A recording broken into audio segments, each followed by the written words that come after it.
I was like totally unprepared for this occasion as far as speaking in it. But you gotta always be prepared and ready, no matter what the season is. I'll start out by reading this passage, and it says, "A mother's happiness is like a beacon, lighting up the future, but reflected also on the past in the guise of fond memories. Motherhood, all love begins and ends there. Children are the anchors that hold a mother to life. The mother's heart is the child's classroom." Yeah. So I can say on a personal level that my mother, in my most darkest moments in my life, has always been a light of hope, of undying, uncompromising love. I am so proud to have a mother with a heart such as the one that she has.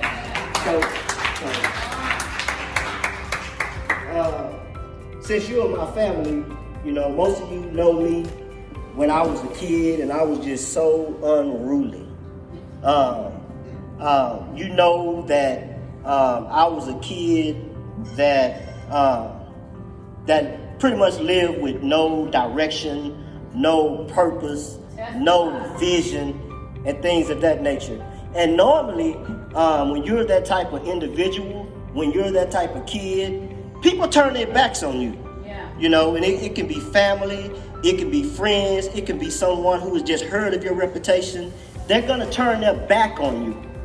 That's just the way life is. But a mother never turn their back on you, no matter what. So with those words, I would like to reiterate that I appreciate my mother for being the mother that she has always been. Yeah. A loving, a kind, and a very strong person, to all of us. Yeah. And she has instilled within me to be, that same type of individual. I didn't learn how to be like that as a kid, but this is something that was instilled within me even when I didn't know it was being instilled. Even in my most darkest moments, I have turned into a person that's gonna always be loving, that's gonna always be kind, and that's gonna always try to give a person hope, the same hope that she's always given me.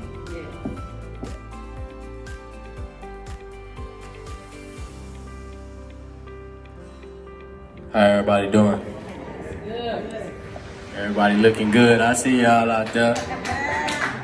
But nah, I just wanna enjoy this day with my grandmother. I barely get to see her, so today means a lot for me. I love you. Amen. We just want to wish you a happy birthday, Betty. We can just go back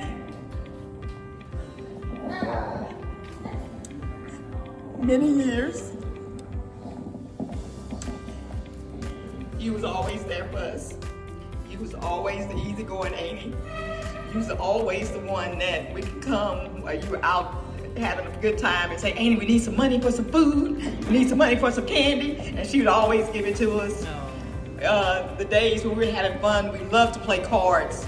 And that's one of the things that our family does all the time is play penny pat sometimes. We play spades sometimes. And so that's one of the things that when we go to Aunt Betty's house, we know we're gonna get some cards, we're gonna talk some noise, and we're gonna have a good time. So Aunt Betty, we just wanna thank you for being there for us.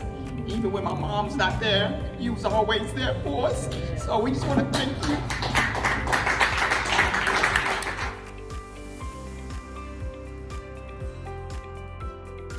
I really just want to say happy birthday overall, right? Throughout my life, my grandmother's always been there. Even when my dad was in prison for a long while, she filled that void. Yeah. Always made sure I was all right. No matter what, she always called and checked on me. All my cousins hated me because I was the favorite. Right? Naturally, right? So when I came there, I already knew what time it was. They used to always talk to me like, do whatever you want, blah, blah, blah. Nah, seriously, she always took care of me. She always kind to everybody. Constantly just always instilling good stuff in me, dropping nuggets, you know, things that I still remember to this day, that I quote to this day. I got from my grandmother, she didn't even know it, right? So I just want to tell you thank you. I love you, and I can never repay you.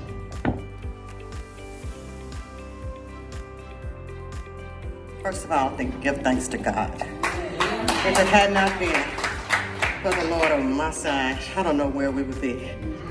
But anyway, I'd like to thank each and every one of you who came out, who are here to participate in this celebration for my mother. Mom, I want you to know, it was hard all this week, y'all. Y'all just don't know. She want to know, well, why are you talking on speakerphone about this, and then the next time around, you got to take it off the speaker. I can't hear what y'all talking about. But I want y'all to know it was hard trying to pull this together right there in the same area with her. But anyway, Mama, I want you to know I love you. It was, you're the best thing that ever happened to me. You're the reason why I am here. I speak for all of us. That had not been for you being there with us.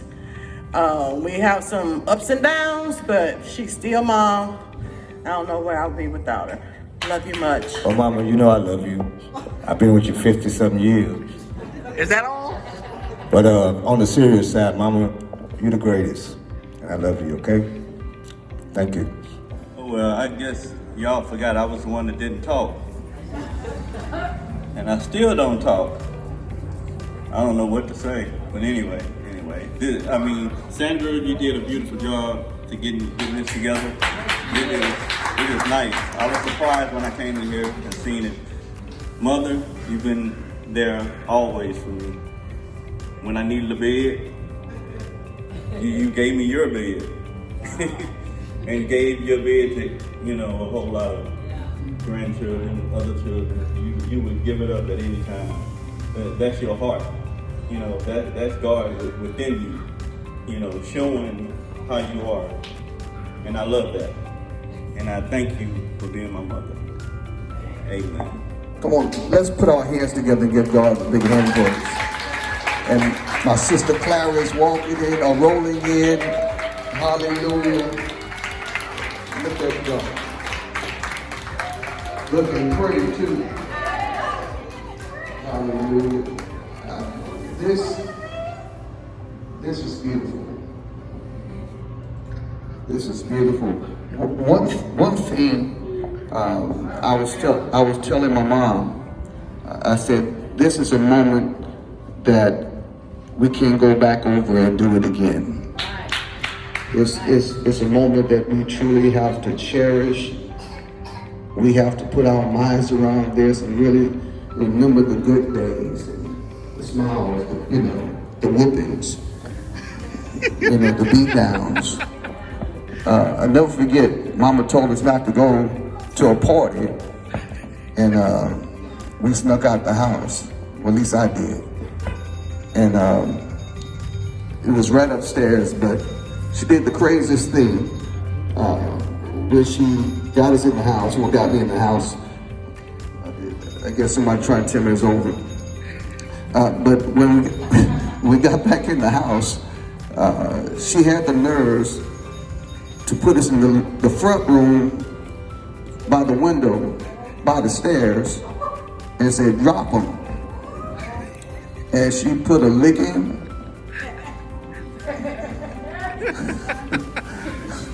Put a licking like I would never forget. And but she was always there to correct us, show us the way. I remember one time my older brother acted like he didn't want to come home, and he had to sleep on the porch. But this is the type of mother we had. We had a mother that really cares for us.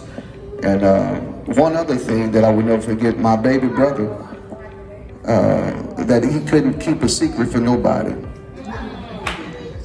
That he had to tell my daddy where I was. And he got in the car with him and met me at my girlfriend's house. Was that Pam? That was Pam. It his parent. And he took the car strap of the door and whooped my behind. But it is the memories. Hey, Benny, like, that's enough. Not on the real, but this is beautiful to me. I thank God for my mom, always there when I was sick in the hospital. She used to walk from Sunlight Manor all the way to Baptist Hospital every day just to come see about me. And memories like that I would never forget. The sacrifice that she made, times that we didn't know where food came from, but somehow or another she came home with bags in her hands. And but that's a mother that made the sacrifice to make sure that her kids are provided for.